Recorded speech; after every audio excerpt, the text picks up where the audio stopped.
الحمد لله وكفى وسلام على عباده الذين اصطفى أما بعد أعوذ بالله من الشيطان الرجيم بسم الله الرحمن الرحيم رب هب لي من لدنك ذرية طيبة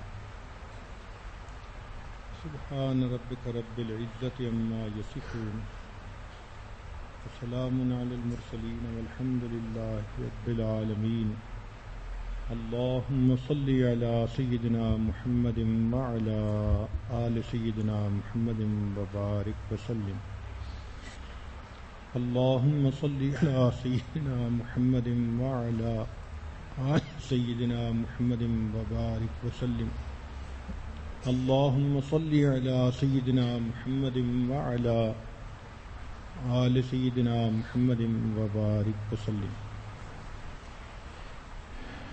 آج کی مجلس میں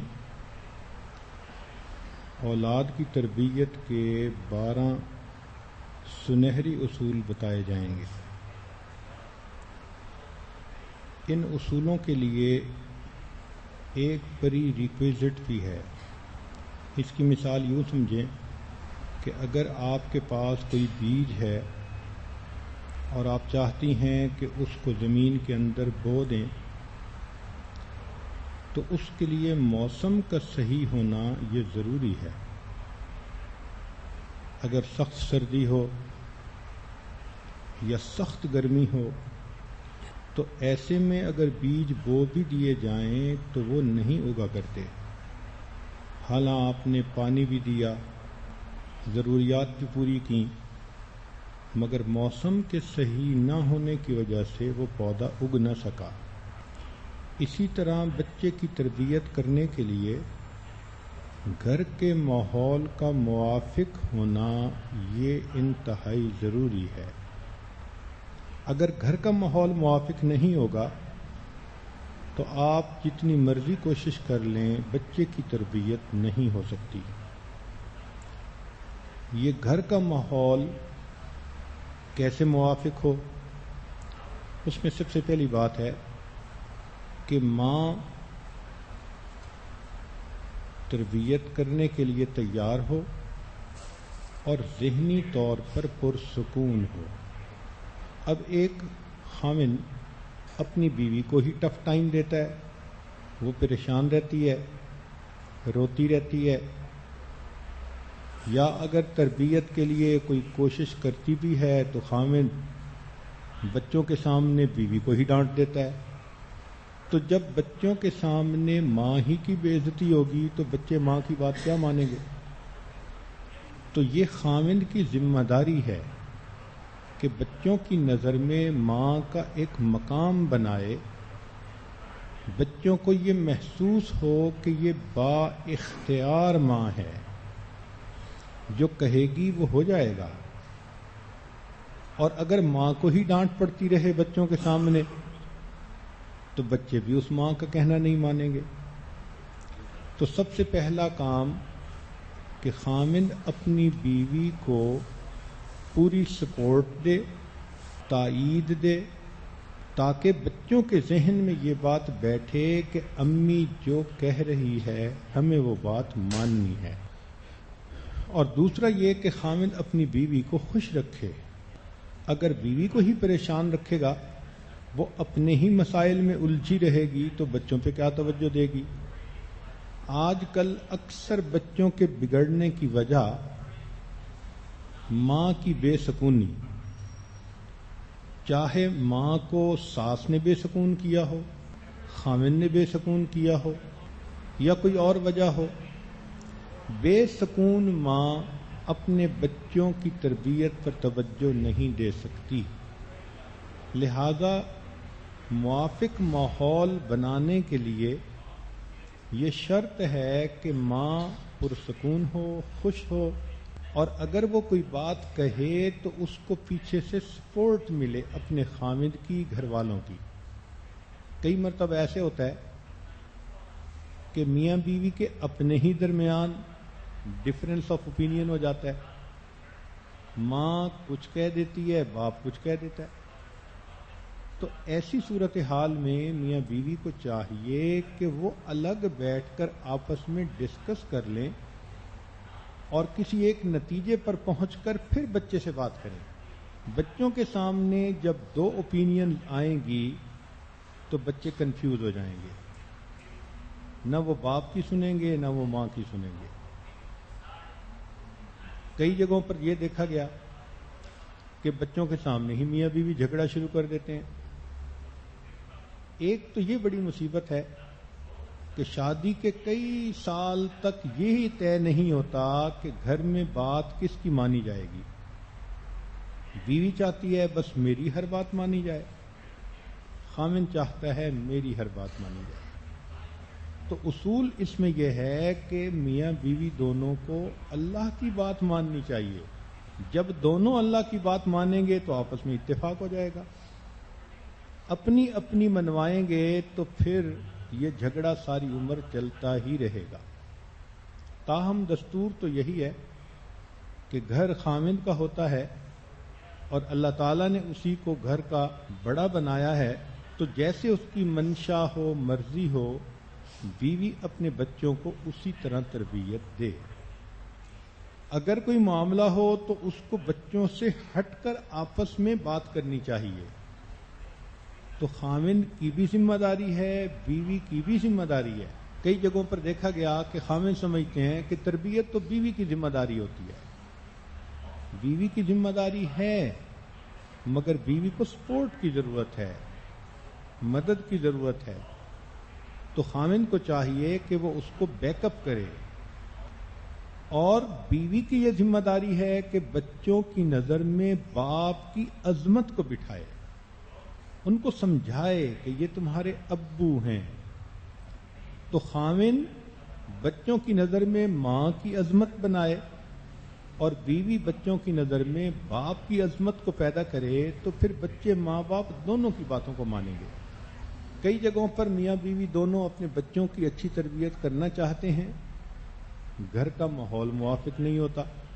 مثلا ساس سسر ساتھ رہتے ہیں، نندے ہیں، تو میاں بیوی تو چاہتے ہیں کہ اولاد کو نیک بنائیں، اور باقی گھر کے لوگ صبح و شام ٹی وی دیکھنے کے عادی ہیں. اب ایک مصیبت بن گئی، ماں باپ بچے کو کمرے میں روک بھی نہیں سکتے، اور ذرا باہر نکلے تو گانوں کی آوازیں اور سکرین کے اوپر حرکت کرتے ہوئے جسم بچے کو نظر آتے ہیں تو بچہ ادھر کھنچتا ہے. تو ایسے میں ماں باپ کو چاہیے کہ وہ اپنے والدین سے یہ ریکویسٹ کریں کہ ہم اپنے بچے کو نیک بنانا چاہتے ہیں، برائے مہربانی ہمارا تعاون کریں. اس لیے شریعت نے کہا کہ سب سے اعلیٰ بات تو یہی ہوتی ہے کہ شادی کے بعد اپنے بیٹے کو قریب میں مکان لے کر دے دیا جائے، تاکہ ماں باپ کے ساتھ بھی رہے مگر ان کا اپنا ایک ماحول بھی رہے. اس طرح جھگڑے ہی ختم ہو جاتے ہیں. ورنہ ہم نے دیکھا کہ میاں بیوی خون کے آنسو روتے ہیں، جتنا بچوں کو سمجھاتے ہیں، ساس صاحبہ یا سسر صاحب فسق و فجور کی لائن پر زندگی گزارنے والے ہوتے ہیں، وہ الٹا پورے کام کو ہی بگاڑ کے رکھ دیتے ہیں. تو اس میں ان تین چیزوں کا موافق ہونا یہ ضروری ہے. پہلی بات کہ ماں پرسکون ہو، خوش ہو اور اس کو خامند کی تائید حاصل ہو. دوسری بات کہ ماں نے بچوں کے دل میں باپ کا وقار بٹھایا ہو، عظمت بٹھائی ہو، اور بچوں کو پتا ہو کہ ابو نے جو کہنا ہے ہمیں وہی کرنا ہے. اور تیسری چیز کہ گھر کا ماحول موافق ہو. اگر دوسرے لوگ گھر میں رہتے ہیں تو وہ بھی ان بچوں کا خیال رکھیں کہ یہ بچے اگر نیکی کی تربیت پا رہے ہیں تو ہم ان کو فسق و فجور کی طرف مت بلائیں. جب یہ سارا ماحول ٹھیک ہو جائے تو یہ پری ریکویزٹ ہے.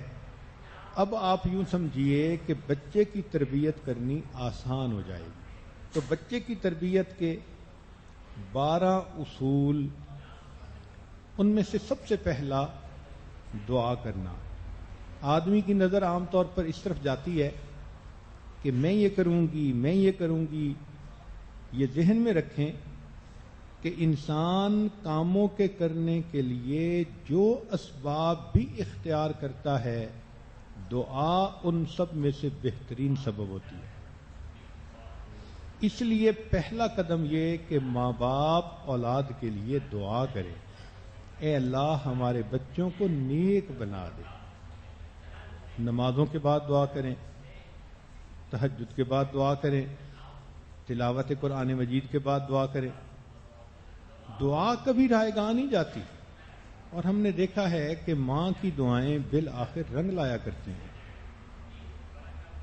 بڑے بڑے فاسق و فاجر قسم کے بچے ماں باپ کی دعاؤں کی وجہ سے بالآخر نیکوکار پرہیزگار بن جاتے ہیں۔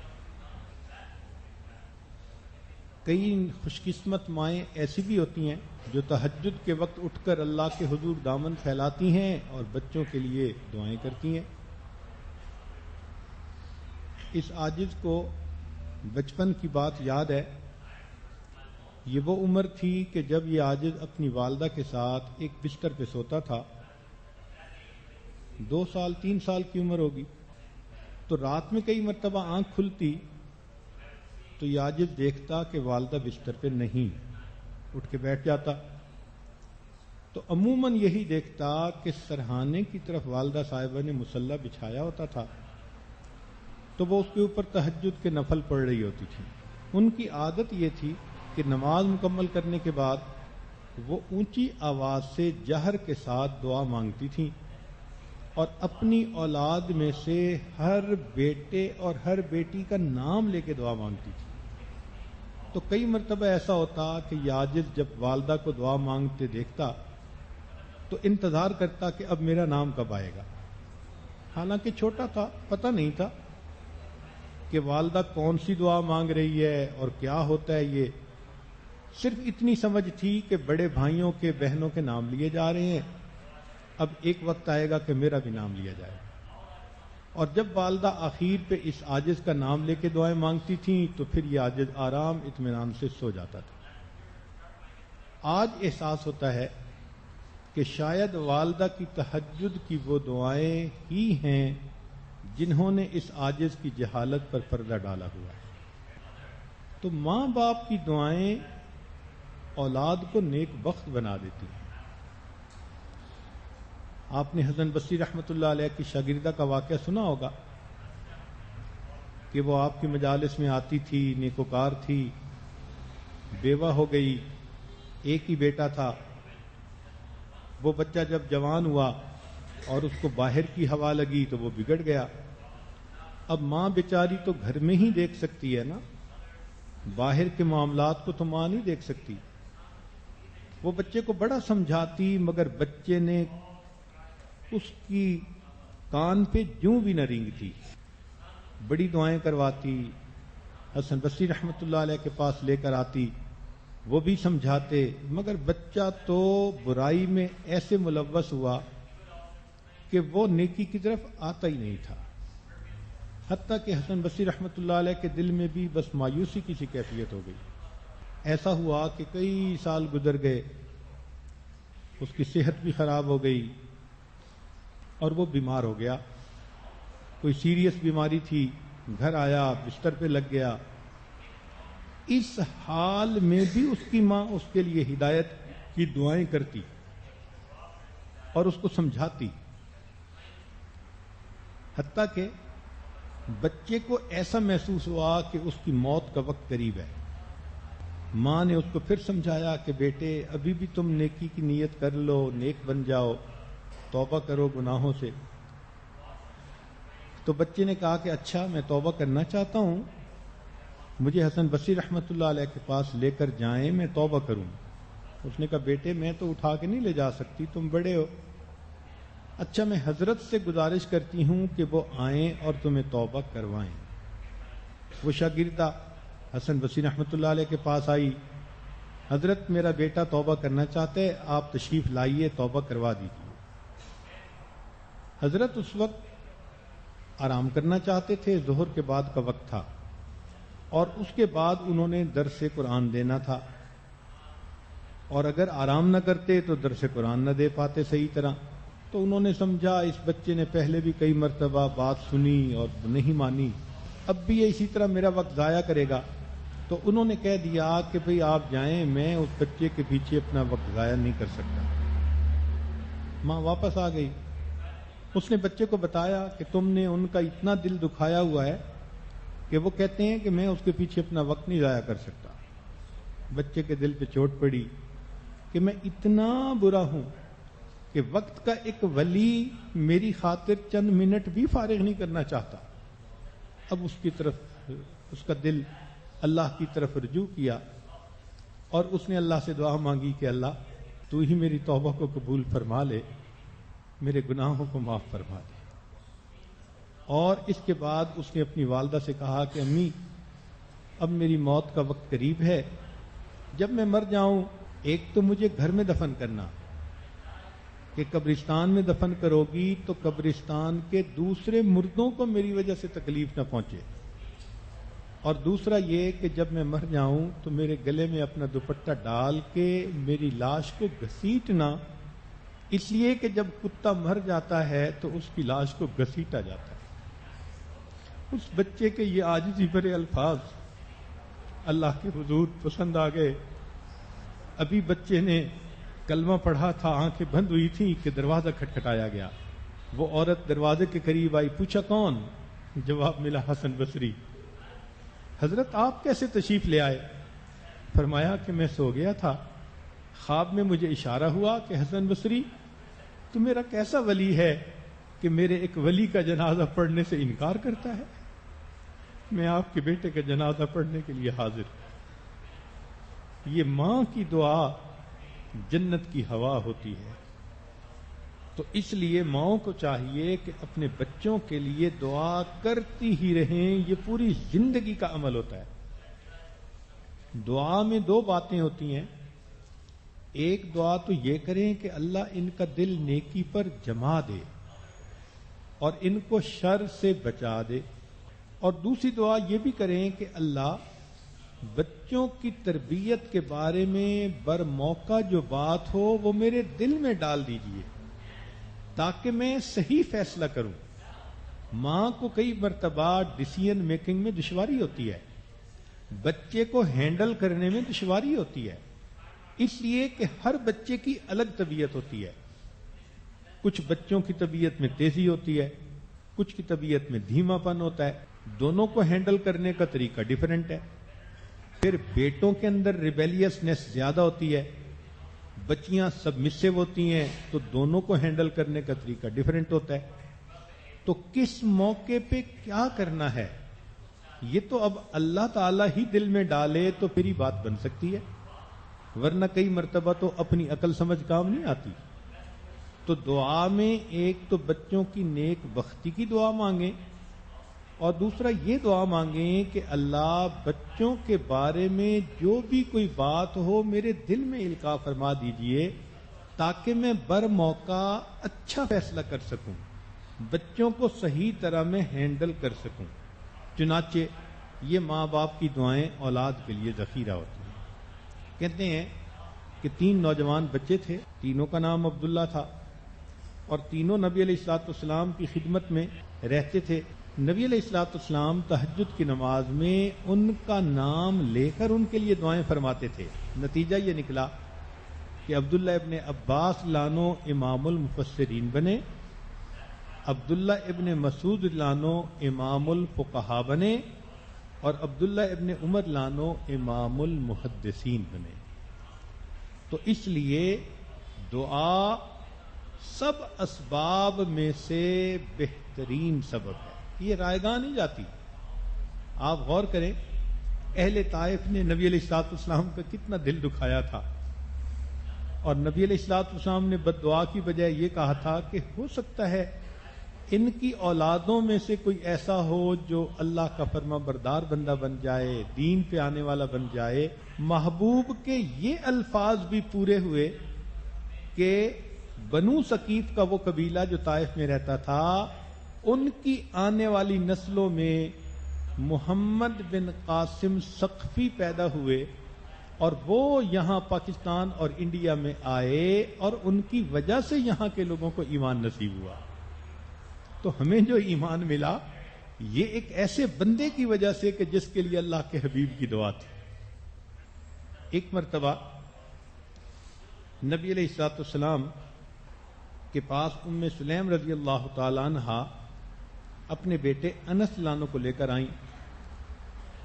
وہ فرماتے ہیں کہ میں چھوٹا تھا، امی نے آدھی چادر سے اپنے آپ کو چھپایا ہوا تھا اور ایک کونا چادر کا میرے سر پہ بھی ڈالا ہوا تھا. تو چھوٹا بچہ بھی اس طرح. تو نبی علیہ السلام کی خدمت میں پہنچی اور کہا کہ اے اللہ کے نبی صلی اللہ علیہ وسلم میرے بیٹے کے لیے دعا فرمائیے. نبی علیہ السلام نے دعا فرمائی. فرماتے ہیں کہ وہ دعا ایسی لگی کہ نبی علیہ السلام نے فرمایا تھا اللہ اس کے مال اور اولاد میں اضافہ فرما، برکت فرما. ایسی برکت ہوئی، فرماتے ہیں کہ میرا باغ تھا جو سال میں 2 مرتبہ پھل دیتا تھا، اور میرے پاس اتنا سونا ہوتا تھا کہ اس کو لکڑی کاٹنے والے کلہاڑے سے میں توڑا کرتا تھا. آپ ذرا غور کریں، وہ تو سونے کی کوئی اینٹ ہی ہوگی جس کو کلہاڑے سے توڑا جاتا ہوگا. تو اتنا اللہ نے مال دیا، اور اولاد اللہ نے اتنی دی کہ فرماتے تھے کہ 100 بیٹے بیٹیاں پوتے پوتیاں میں نے اپنی آنکھوں سے دیکھے. تو نبی علیہ الصلوۃ والسلام کی یہ دعا ان کے کام آ گئی. تو پہلی بات دعا کرنا. دوسرا اصول بچوں کے ساتھ نرمی اور شفقت کا معاملہ کرنا. کئی مرتبہ مائیں خود غصے والی ہوتی ہیں، ذرا ذرا سی بات پہ بچوں کو بس ڈانٹ ڈپٹ کرتی رہتی ہیں. ہر وقت بچے کو ڈانٹ ڈپٹ کرنا، اس سے بھی بچہ نافرمان بنتا ہے. بچہ چھوٹا ہوتا ہے، کچا ہوتا ہے، اس کا دل محبت کو جلدی قبول کرتا ہے. لہذا نرمی اور شفقت کے ساتھ بچہ جہالت کی بات کر لے گا، الٹے کام کر لے گا. ماں کو تحمل مزاجی کے ساتھ، بڑے حوصلے کے ساتھ، صبر کے ساتھ اپنے بچے کو بات کرنی ہوتی ہے. تو نرمی اور شفقت یہ بچوں کی تربیت کا دوسرا اصول ہے. ابن عباس عنہ فرماتے ہیں میں اپنی خالہ میمونہ رضی اللہ تعالی عنہا کے ساتھ رات کے پاس ایک رات ٹھہرا. نبی علیہ الصلوۃ والسلام بھی ان کے پاس اس رات ٹھہرے تھے. جب رات کا آخری پہر ہوا، نبی علیہ الصلوۃ والسلام بیدار ہوئے اور آپ صلی اللہ علیہ وسلم نے اٹھ کر یہ دعا کی نامت العیون وغارت النجوم وبقی الحی القیوم. پھر آپ نے سورہ آل عمران کی آیتیں پڑھیں ان فی خلق السماوات والارض. پھر وضو فرمایا اور مصلی پر آ گئے. تو ابن عباس عنہ کہتے ہیں کہ میں بھی اٹھا، وضو کیا اور نبی علیہ الصلوۃ والسلام کے بائیں طرف پیچھے آ کر کھڑا ہو گیا. جب میں نے نیت مان لی تو نبی علیہ الصلوۃ والسلام نے مجھے کندھے سے پکڑا اور دائیں طرف اپنے قریب کھڑا کر لیا. تھوڑی دیر کے بعد میں پھر واپس اپنی جگہ پہ چلا گیا. نبی علیہ السلام نے پھر اسی طرح مجھے اپنے دائیں طرف قریب کھڑا کر لیا. میں اپنی جگہ چلا گیا. نماز کے اندر 3 مرتبہ ایسا ہوا. تیسری مرتبہ اللہ کے حبیب صلی اللہ علیہ وسلم نے میرے کندھے پر ہاتھ رکھا اور مجھے اپنے دائیں طرف قریب کر کے کھڑا کر لیا. جب نماز مکمل ہوئی تو پوچھا کہ تم اس جگہ کیوں نہ کھڑے رہے جہاں میں نے کھڑا کیا تھا؟ تو میں نے جواب دیا اے اللہ کے نبی صلی اللہ علیہ وسلم میں آپ کے قریب کیسے کھڑا ہوتا؟ مجھے جھجک ہو رہی تھی، مجھے پیچھے کھڑا ہونا اچھا لگ رہا تھا. تو میرے اس جواب کو سن کے نبی علیہ السلام خوش ہوئے اور آپ نے دعا دی کہ اللہم فقہہ فی الدین وعلمہ التاویل. اے اللہ اسے دین کی سمجھ عطا فرما اور اسے تفسیر کا علم عطا فرما. محبوب کی دعا سے اللہ نے ان کو امام المفسرین بنا دیا. اب دیکھیں آج کا اگر کوئی باپ ہوتا اور وہ بچے کو ایک جگہ کھڑا کرتا اور بچہ پھر اپنی جگہ چلا جاتا تو نماز پڑھتے ہی ڈانٹ شروع ہو جاتی، ممکن ہے تھپڑ بھی لگ جاتا. مگر اللہ کے پیارے حبیب صلی اللہ علیہ وسلم نے نرمی اور شفقت سے پوچھا کہ تم نے کیوں کیا، تو بچے نے بھی بتایا، اور واقعی بچے کی بات بھی ٹھیک تھی کہ اس کو مسئلے کا تو پتہ نہیں تھا، مگر وہ تو اتنا سمجھتا تھا میں چھوٹا ہوں، مجھے نبی علیہ السلام کے پیچھے کھڑا ہونا ہے۔ اس لیے نرمی اور شفقت یہ بھی انتہائی ضروری ہے۔ چھوٹے بچے بھی کئی مرتبہ بڑی حکمت کی بات کر لیتے ہیں۔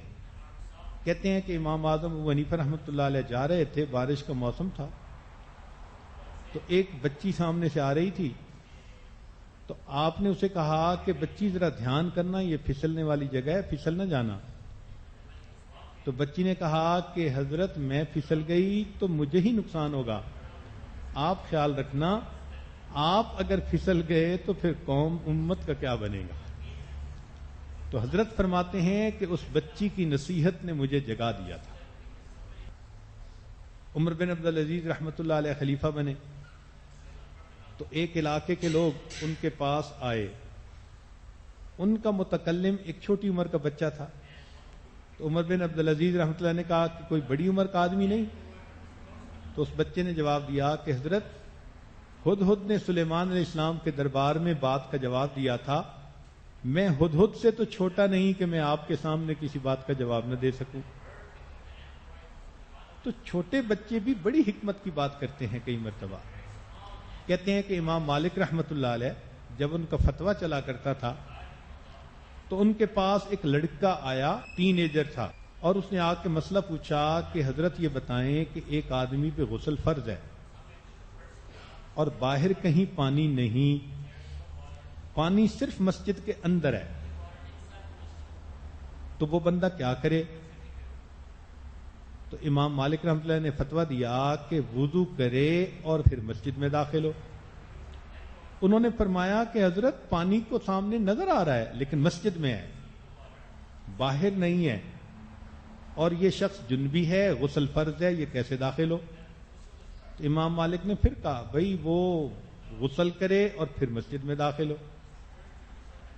تو جب 2 دفعہ کہا تو اس بچے نے کہا کہ حضرت اگر ایسا ہو کہ وہ بچہ تیمم کر لے اور مسجد میں داخل ہو کر پانی لے کر باہر آئے اور پھر غسل کر کے مسجد میں جائے، تو امام مالک حیران ہو گئے، اچھا اتنی عجیب بات اس بچے نے کہی۔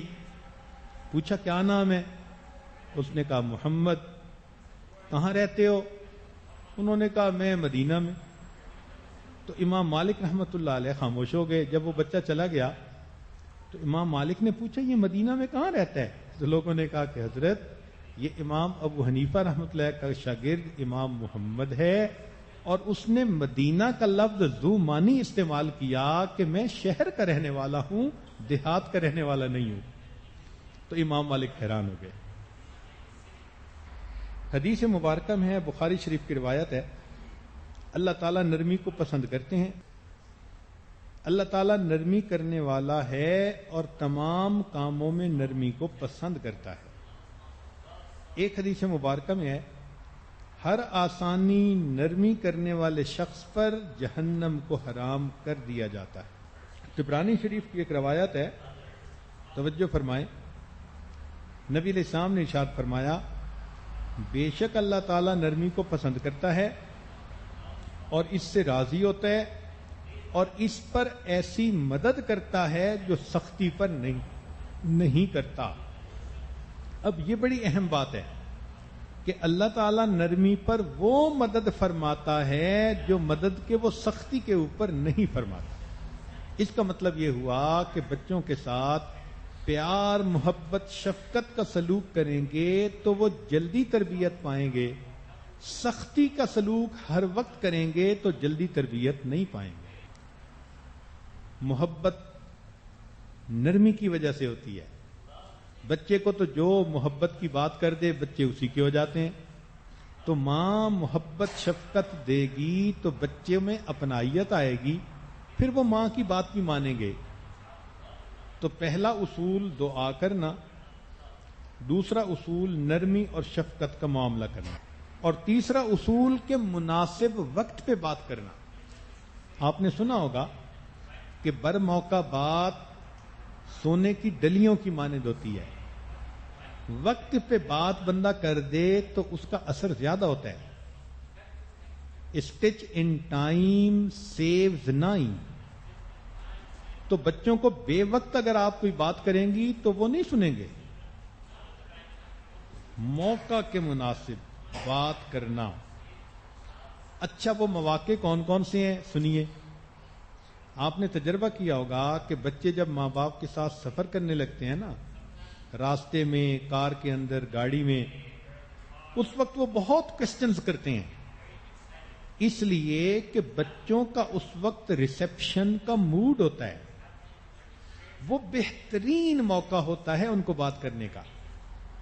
ایک ایک بات بچے پوچھ رہے ہوتے ہیں، امی یہ کیا ہے، ابو یہ کیا ہے، یہ ایسے کیوں ہے. وہ اس بچے کا لرننگ کرو ہوتا ہے. جب بچہ اس موڈ میں ہو کہ وہ خود باتیں پوچھ رہا ہے تو وہ اس کو بات کرنے کا بہترین وقت ہے. اس کا ذہن قبول کرتا ہے بات کو. اللہ کے پیارے حبیب صلی اللہ علیہ وسلم نے ایسے موقع پہ نصیحتیں فرمائیں. دلیل حدیث پاک سے ابن عباس عنہ فرماتے ہیں کہ میں نبی علیہ السلام کے پیچھے تھا، ردیف تھا، خچر پہ سوار تھا. تو نبی علیہ السلام نے فرمایا، یا غلام، اے لڑکے، احفظ اللہ یحفظ کا، احفظ اللہ تجدہ تجاہک. دیکھو اللہ کے پیارے حبیب صلی اللہ علیہ وسلم نے کیسی برموقع بات فرمائی، اور یہ بات ابن عباس عنہ کے دل میں بیٹھ گئی.